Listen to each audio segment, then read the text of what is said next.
অনেক সময় দেখেন না ওসিলা নিয়ে বাক্যলাপ করে, অনেকে বলে দয়ান নবীর ওসিলা নিয়ে দোয়া করা হারাম।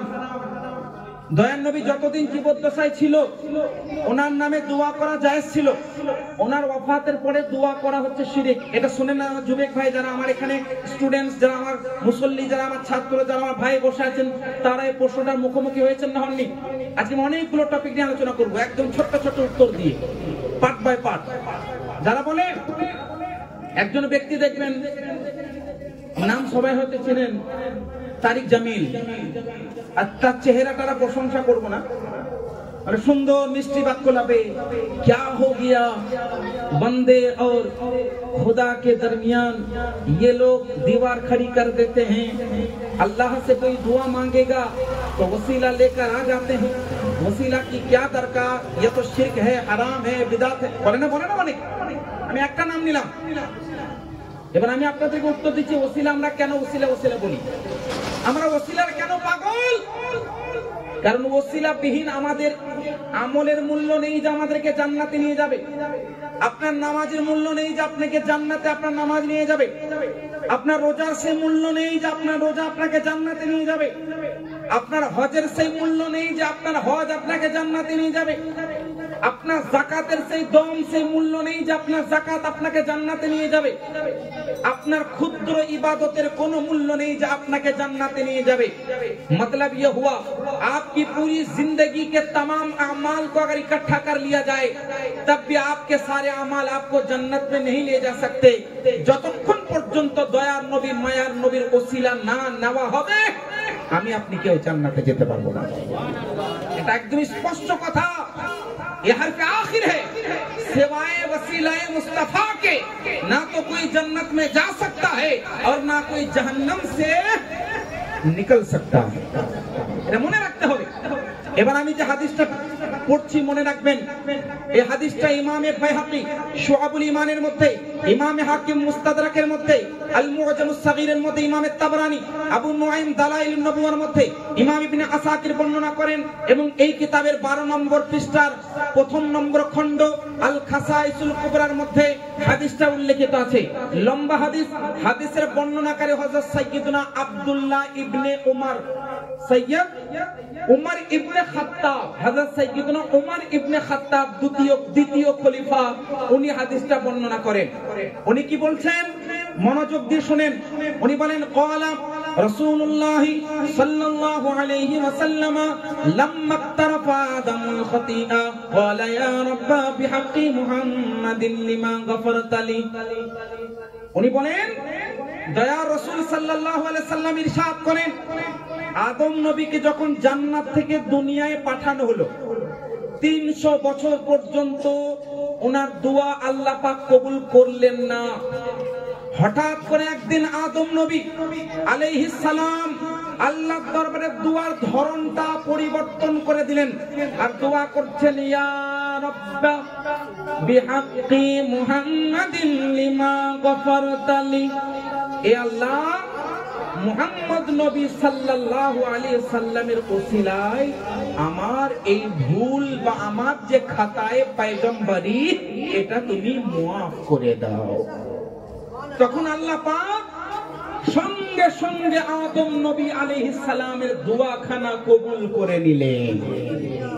यानी जब 300 बरस तक बारगाह खुदा में दुआ करते रहे, मकबूल नहीं हुई, ये मकबूल ना होना भी हिकमत बारी ताला के मातहत है। लेकिन जब वसीलाए मुस्तफा से दुआ की गई फौरन खुद रब्बे जुल जलाल ने दुआ मकबूल फरमाई। তাহলে ওসিলা নেওয়াটা কার সুন্নাত গো? আমাদের সকলের পিতা আদম নবী আলাইহিস সালামের সুন্নাত। এবার শুনেন, এই দোয়া হলো, দোয়া কবুল হলো। এরপর হাদিসের ভাষায় কি আছে দেখুন, আল্লাহ তখন বলছেন, আল্লাহ পাক বলেন, ওয়া কাইফা আরাফতা মুহাম্মাদা, হে আদম তুমি মুহাম্মদের নামটা কিভাবে চিনলে? আমি তো এখনো দুনিয়ায় পাঠাইনি, মুহাম্মদকে তুমি কিভাবে চিনলে? এবার প্রশ্ন বুঝতে পারছেন? প্রশ্ন বুঝতে পারছেন? কিভাবে চিনলে? How did you recognise this person, this prophet? কিভাবে চিনতে পারলে? কারণ এখনো তো দয়ার নবী দুনিয়ায় যায়নি। আদম নবী তখন কি বলছেন জানেন কিভাবে চিনলাম? আদম নবী বলেন, লিআন্নাকা লাম্মা খালাকতানি বিয়াদিকা ওয়া নাফাখতু ফিকা মিন রূহি রাফা'তু রা'সি ফারাআইতু আলা কওয়াইমিল আরশি মাকতুবা লা ইলাহা ইল্লাল্লাহ মুহাম্মাদুর রাসূলুল্লাহ। আদম নবী আলাইহিস সালাম বলেন, হে আল্লাহ, তুমি যখন আমাকে বানালে, লাম্মা খালাকতানি বিয়াদিক, যখন তুমি আমাকে বানালে, ওয়া নাফাখতা ফিকা মিন রূহিক, এবং আমার দেহের মধ্যে রূহটা দিয়ে দিলে, রাফা'তু রা'সি, আমি আমার মাথাটা তুলে দেখলাম, আমি আমার মাথাটা উঠিয়ে দিলাম, ফারাআইতু আলা কওয়াইমিল আরশ মাকতুবা, আমি আরশের যে পিলার হয়, মানে বলতে পারে আরশের উপরে আমি লেখা পেলাম। मैंने अर्श के ऊपर लिखा हुआ देख लिया। की लिखा ছিল? ला इलाहा इल्लल्लाह मुहम्मदुर रसूलुल्लाह।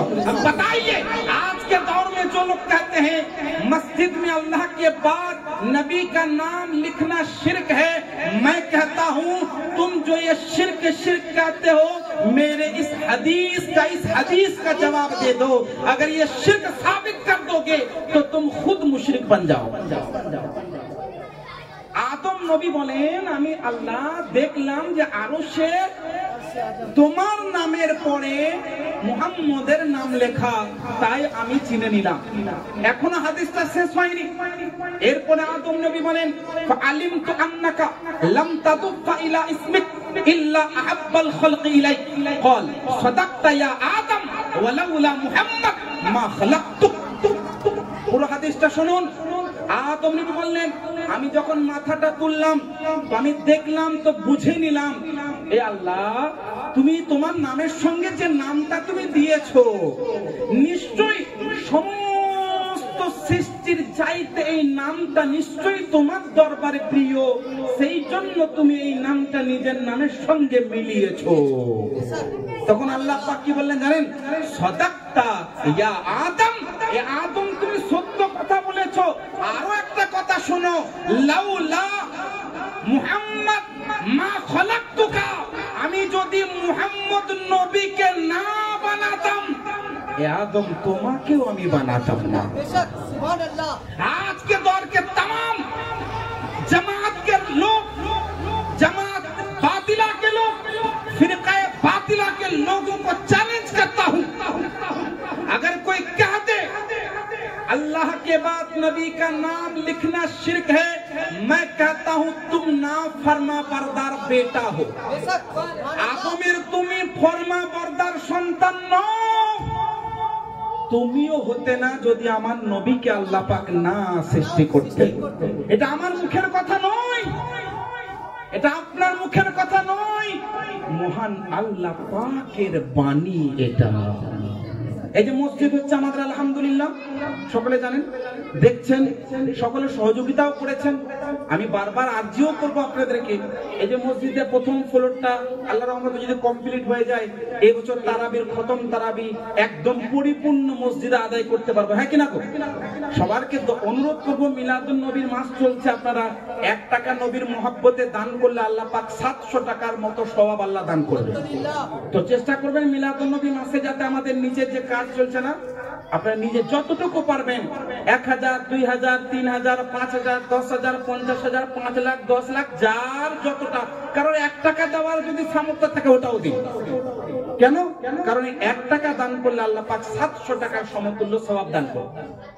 তো বিভিন্ন মসজিদে দেখেন না, ইয়া রাসূলুল্লাহ, ইয়া আল্লাহ, বা ইয়া আল্লাহ, ইয়া মুহাম্মদ নাম লেখা থাকে না গো? এটাকে শিরক বলেছে, আপনারা শুনেননি? এটাকে শিরক বলে না গো? যুবক ভাইরা জানেন, মোবাইলে দেখবেন, স্ক্রল ডাউন করবেন তো খালি লেখা উঠবে আল্লাহর পাশে ইয়া মুহাম্মদ লেখাটা শিরক। আল্লাহর পাশে নবীর নাম লেখা শিরিক, এটা নাকি হারাম। মসজিদে এরকম লেখা যাবে না। তোমার যদি দম থাকে তো আরশের উপরে আল্লাহর পরে যে নবীর নামটা মুছিয়ে দাও দেখি। अगर तुम में ताकत है तो दिखाओ, अर्श के ऊपर जो अल्लाह के बाद नबी का नाम लिखा उसको मिटा दो। हक दोगे, नहीं कर पाओगे। वजह ये है আমরা নবীকে নবী ভাবি আর আল্লাহকে আল্লাহ ভাবি। বলে না যে একজন বিখ্যাত লেখক, বিখ্যাত মুজাদ্দিদ, বিখ্যাত মুফাসসির, বিখ্যাত মুহাক্কিক, মুদাক্কিক, মুদাব্বির, মুহাক্কিক, ইমাম ইশক ও মুহাব্বত আলা হযরত ইমাম আহমদ রাজা খান কুদ্দিসা সিররুহু, উনি লেখনীর মধ্যে বলেন, কি বলেন? আমি নবীর সম্পর্কে কি লিখব, নবীর সম্পর্কে কি লিখব, আমি এতটুকুই লিখব, সেটা কি না আল্লাহ পাক রব্বুল আলামিনের পরে আর মাখলুকের মধ্যে সবথেকে উপরে হচ্ছে আমার নবী। সুবহানাল্লাহ। আল্লাহ পাকের পরে আর সমস্ত মাখলুকের উপরে হচ্ছে আমাদের নবী। এটা হচ্ছে শেষ কথা। তো আমরা কেউ মহান নবীকে আল্লাহ ভাবি না, নবীকে নবী ভাবি। এরা যদি বাধ্যতা বলে না তোমার লিখে দিলাম মানে আল্লাহ ভেবে নিলাম, জোর জবরদস্তি